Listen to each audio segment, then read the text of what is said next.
Prime Minister Narendra Modi in just a short while will be holding that crucial COVID review meeting of the Indian government. Remember, right now the country has already touched 300 and the numbers of Omicron variant only are surging. Remember, the Delta variant cases are also consistently being reported. The Prime Minister is likely to examine states' Omicron preparedness. India's Omicron cases rising, and that ahead of the festive season.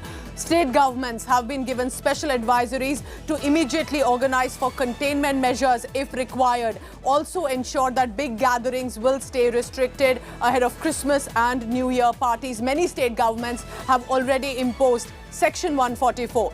Delhi, for example, has banned even massive gatherings. Let's go across to our national affairs editor, Rahul Srivastav, for all the latest. Rahul, who is likely to be present in this meeting with the Prime Minister? Are we expecting a statement thereafter? And how crucial do you think this meeting is going to be as cases are surging of Omicron? Pooja, it's evident that lessons have been learned from the second wave of COVID. Which caught the government napping. State governments were totally unprepared. The health infrastructure was in tatters. And so much so that even the ventilators and a lot of other equipment sent by the centre and PM Cares was lying unutilized in the system. So you had people in deep, serious agony and crisis. There were people heaving for oxygen on the streets and outside hospital wards. And the government wants to avoid that.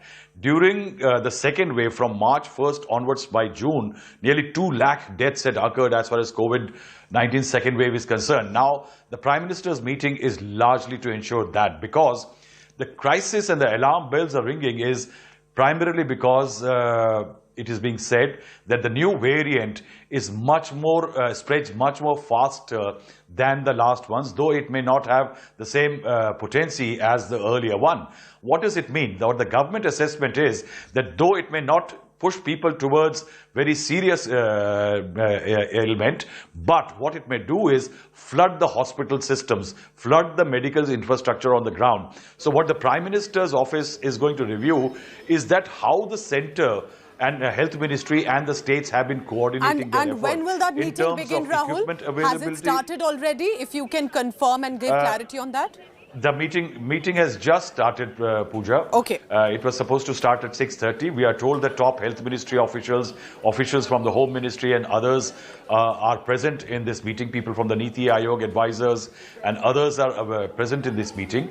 Now, what the Prime Minister will also like to look at is that what kind of timeline can there be there in case the crisis mushrooms further, that can night curfews be imposed, can restriction be laid on flights and incoming and outgoing, what kind of timeline to be followed in that scenario. The Prime Minister is likely to review all that in this meeting, and yes, what we are expecting, that post that there would be some kind of a statement from the Prime Minister's office. All right, so we'll wait and watch what the Prime Minister's office will eventually decide. Remember, this time India needs to prepare and not have a repeat of the second wave devastation that we saw just about a few months ago. Rahul Srivastav with all the latest. Thank you, Rahul, for now.